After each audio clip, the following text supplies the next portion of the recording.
Hello and welcome to Somerset Highlander. So this time of year in spring, things change really quickly in the garden. So this is a quick update just to show you a few of the things that have started to come on in the last week. So one of the things that I love about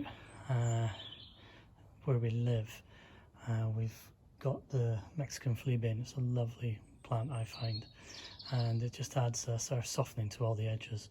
And we've just let it grow and self-seed where it can, and as you can see up here, it's gone all the way up the drive, and it's just a lovely sort of cover for what would otherwise be dead space, so giving our pollinator friends an extra chance to find some food and shelter. The stewardship hedge has gone a bit mad. I am going to have to cut it, but I'm going to have to wait a little bit because there's a lot of buds coming out, and as you can see, if we go up the driveway here, you can see it's doing quite well. We're starting to see the first roses coming out as well, which is lovely. They appeared probably in the last 2-3 days, and you can see there's lots more going to be coming in the near future. So as you'll start to see, we've put in some plug plants to try and fill some of the gaps. This one here is a little type of primrose. We thought it would give us a nice little bit of cover. Eventually we'll have some catmint placed back in here to replace the catmint that did not survive. But also, as you can see, the geums are coming on fantastically, and the Aquilegia as well. This is the Aquilegia and this is the geums, and they're in full flight at the minute, which is great. But again, we've also filled in a few more spots. You can tell because we've been watering it just to make sure these new plants are okay. Hopefully they'll take and self-seed for next year.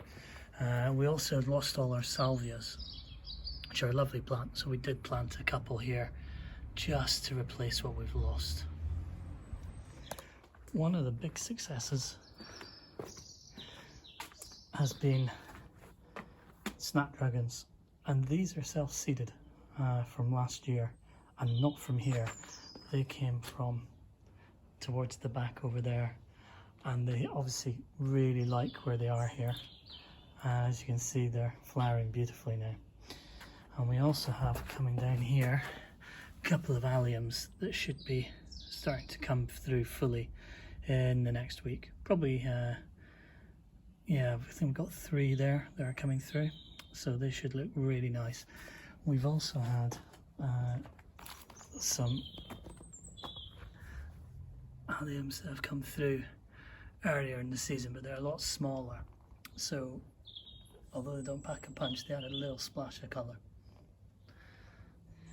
So one of the things we've done in the last week, and to be honest it should have been done before then, we've trimmed back significantly the ferns, and you can see the effect of that with all of these new growth that's coming through, but they need light and air to be able to replace the old ferns, so we've obviously cut back a lot of the old ferns.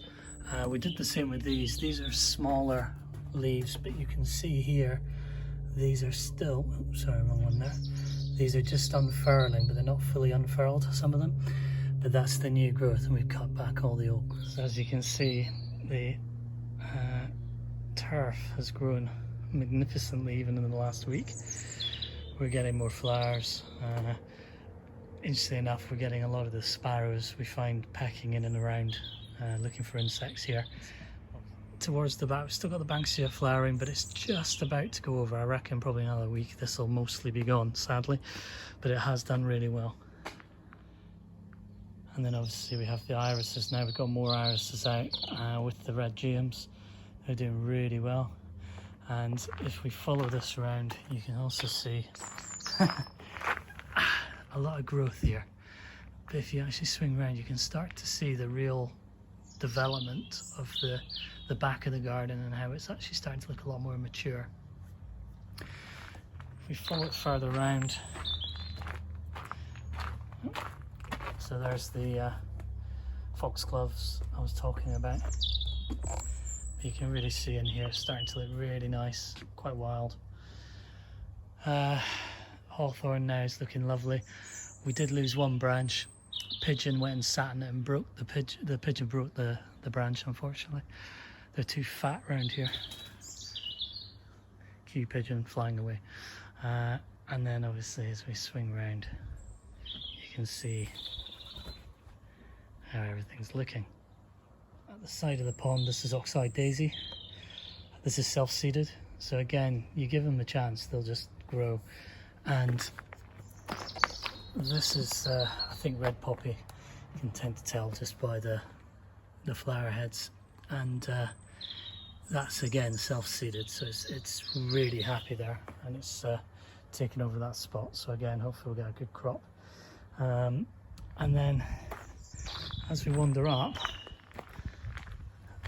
you can see everything's just developing that little bit more. So since the last time I filmed, you can see here, this is our pot that had the tulips and the daffodils in. We've obviously cut down the tulips because they've gone over. We're still left with a few flowers in there, which is nice from the winter.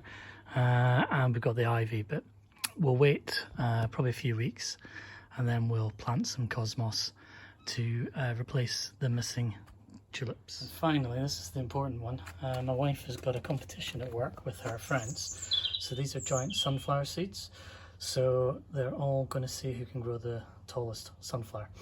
And this one's coming along quite nicely. We were getting a bit worried about this one, but looks like this morning it's broken through. So we'll keep tabs on how tall they get and then see if we can win the sunflower competition. So I have just taken delivery of some plants that are here to basically replace what we lost over the winter. This one at the front, I'll just show you there. That is going to be going in the hot garden at the back, where we've never managed to get something to grow and survive. So that's going to be interesting.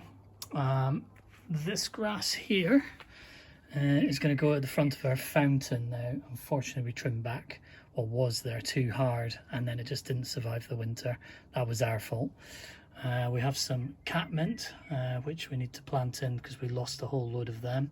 And this is going to be our box replacement, but it's not box itself. I will show you what that is.